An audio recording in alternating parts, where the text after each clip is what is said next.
Hello, everyone. My name's Ruby. Have you ever heard trust everyone but always cut the cards?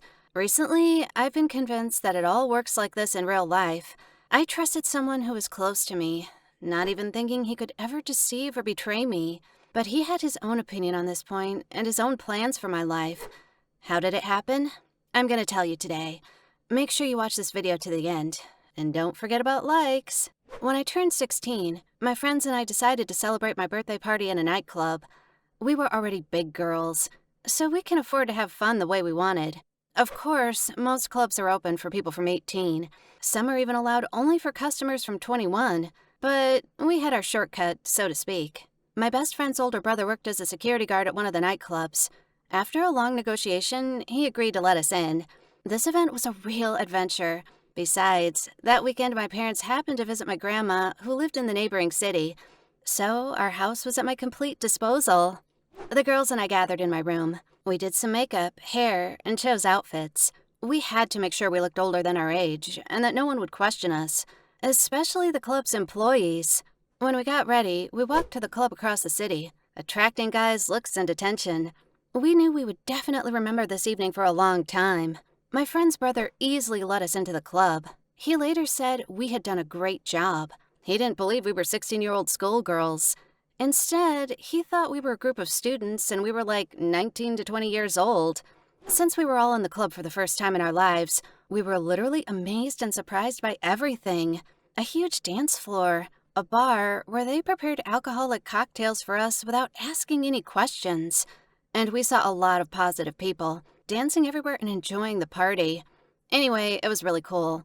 After a couple of cocktails, we caught the vibe and went dancing. We quickly joined the crowd. We even had a group of very attractive guys gathered around us. None of us had boyfriends, so we were more than happy with such a thing. We decided to get whatever we wanted from this night, and even more. At some point, I got tired of dancing and went to the bar to drink something cool. Almost immediately, a nice young man sat down with me and offered to buy me a cocktail. I liked him at first sight, so I didn't mind when he suggested we get to know each other better. Mike, that was his name, was a student at a technical college. Now he was relaxing at the nightclub with his friends. We started talking, and then we were on the dance floor together, hugging each other, not noticing anyone around us. My friends even envied me. This was my first trip to a nightclub, and I'd already found such a cool guy. Of course, at that time, Mike wasn't my boyfriend yet. We exchanged phone numbers and agreed to go out together later. Mike kissed me goodbye. And it wasn't a light kiss on the cheek, but a real passionate French kiss. By the way, my first kiss. That moment, I felt this was the greatest gift for my 16th birthday.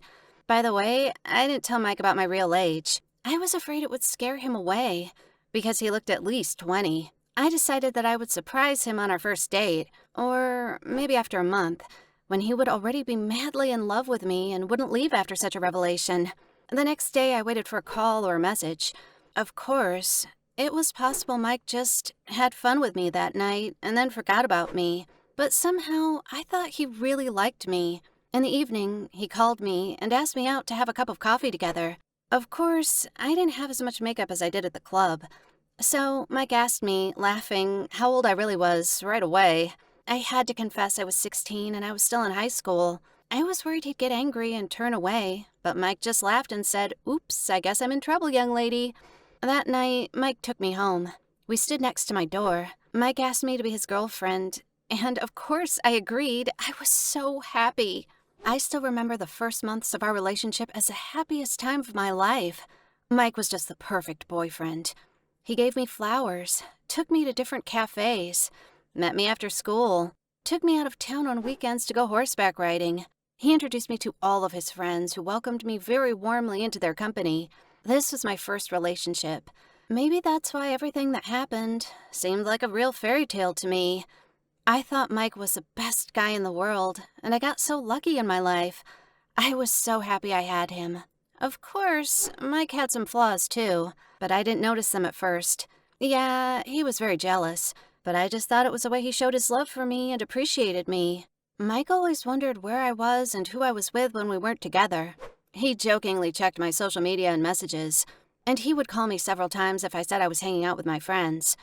My friend said it looked like he didn't trust me or suspected me of something, but I thought my Mike was just very caring, constantly thinking about me and worrying about me.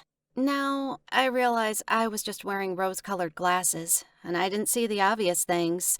The first serious conflict because of his jealousy happened to us after 6 months of our relationship. I went with a school group to a neighboring city for the weekend. We had a tour and we wanted to visit several museums and galleries. In one of our common photos, my classmate, Steve, who I had known since I was a little kid, put his arm around my shoulder. This was just a friendly gesture. Why? Many people have such photos with their friends, don't they? One of my friends posted this common photo on Instagram, tagging me. I foolishly made a repost to my account. Angry Mike called me right away, demanding to know who the guy next to me was and why we were hugging. I didn't understand why he was talking to me like that, and I calmly replied this was my classmate. I'd been friends with him since we were kids, so he put an arm around my shoulder. Apparently, Mike didn't think it was a good point because he started shouting, saying that we should have a serious talk when I got back. Then he hung up. Well, maybe he just got up on the wrong side of the bed. That's what I thought. Making a fight out of nothing wasn't common in our relationship.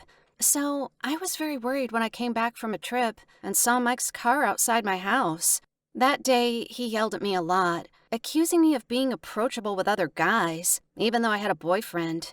He said I've undermined his trust, and he doesn't even want to imagine what else I did behind his back.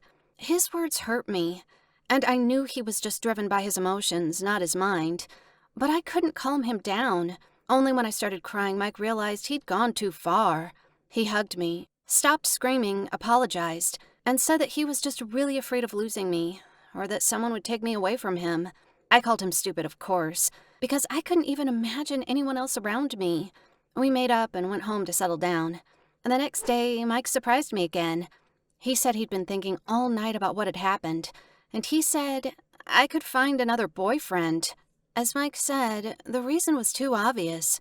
We'd been dating for more than 6 months already, and we still hadn't been intimate. I must admit, this topic was very embarrassing for me. Like I said, I didn't have any relationships before Mike, so I didn't have any intimacy experience. Yes, I wanted him to be my first and only boyfriend, but I wasn't prepared for it to happen so quickly. I shared this situation with my friends, and they said physical intimacy with a girl is very important for any guy, so this may be the reason for Mike's stupid behavior. Anyway, I decided that if going to the next level of our relationship would help, then I'm ready. Moreover, I loved Mike, I trusted him, and I was sure my first time with him would be perfect. When I informed him of my decision, he was very happy. He said he'd take care of everything. I told my parents I was going to spend the weekend at my friend's. Of course, they knew I had a boyfriend, but I hadn't introduced them to Mike yet. I was afraid of their reaction to the fact he was almost 5 years older than me. I was sure Dad would definitely want to have a serious conversation with him. Anyway, I talked to my parents, and I was getting ready to spend the weekend with Mike. Just him and me. I was so excited. We would spend 2 whole days as a real couple living together. But despite my joy, I was still a little worried. After all, this was my first time. I read a lot of things on the internet about it, but I didn't understand. Should I worry or not? After all, Mike promised me he would take control of everything. We had a romantic evening with dinner and music, and then we moved smoothly into the bedroom. At that moment, I wasn't worried because I was sure that everything would go well. This is my Mike. He won't hurt me. When we got to the main point, just in case, I asked Mike if he had taken care of protection. After all, I hadn't heard him open a foil bag. He mumbled something quickly, but I took his answer for a positive one, so I calmed down. After all, I thought he knew perfectly well it was too early for me to become a mother. At least, I should finish school first. Since it was my first time, I didn't feel like I knew something was wrong. And I wasn't up to it. My heart was pounding like crazy. It seemed to me that at any moment, I would lose consciousness from the excitement and other emotions. At night, when I got up to drink some water, I tripped over something slippery. When I picked it up, I realized it was a condom, but it wasn't used. I immediately woke Mike up and demanded an explanation. He said he hadn't worn it. If I had been more careful, then I would have known right away that something was wrong, and I was feeling something I shouldn't be feeling. Mike didn't deny it and admitted the truth. He didn't have any protection, but he just justified himself by the fact that he was allergic to the material they were made of. So he didn't use it. When I asked him why he didn't tell me about it in advance, he only said he was embarrassed to talk about it. I woke up in the morning with only one thought, and this wasn't about the wonderful night I had, but what terrible consequences there could be. What if I got pregnant? Can I get pregnant after the first time? Google didn't give any clear answer. Maybe I got pregnant. There's a high chance, and it doesn't matter whether it's the first time, the second time, or the 100th. Whatever. I didn't even want to talk to Mike about it. He tried to apologize, and when he realized everything was no use, he left the apartment. I was afraid he was offended too, but after a while, Mike came back with flowers and pills from the drugstore. It was so awkward, but very romantic. He explained they were special pills, birth control pills. If you take them regularly, they'd stop a pregnancy. I was very grateful to Mike for finding a solution to the problem, and for taking care of me after all. We made up and spent the rest of the weekend in bed, making love. Everything was just fine.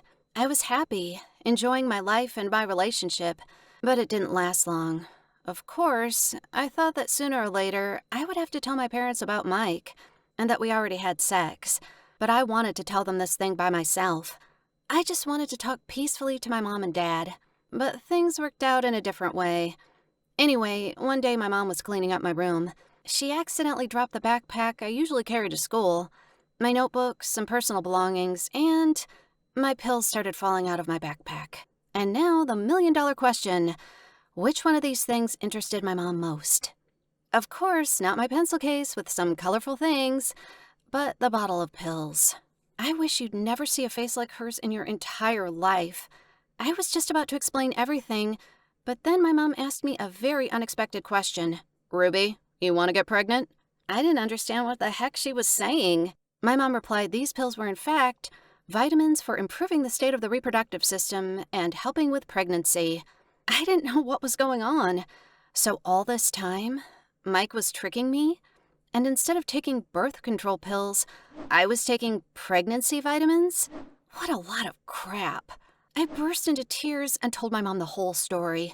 Mike, our first time together, how he'd taken off the condom, and how he'd lied to me about the pills. Of course, my mom was shocked. She was afraid for me, because if we did it without any protection, and I even took these stupid vitamins, then there's a high chance of getting pregnant. I was really scared. I immediately called Mike and invited him to our house, face to face, so to speak. I couldn't believe my dear boyfriend, who I trusted so much, was deceiving me. And most important, why? Of course, Mike didn't expect I would meet him alone, but with my mom. So I was even a little confused. When I put a bottle of vitamins in front of him and asked him why he did it, he didn't immediately know what to say. And then he explained he was so afraid of losing me, he wanted to get me pregnant. Then I would definitely stay with him forever, because no one else needed a young girl with a kid. I started crying. I couldn't even find the words to answer Mike. How could he do this to me? Of course, I immediately said we were breaking up and kicked him out of the house. I was very hurt, but I wasn't going to forgive such a thing. A week later, I noticed I had a delay in my period.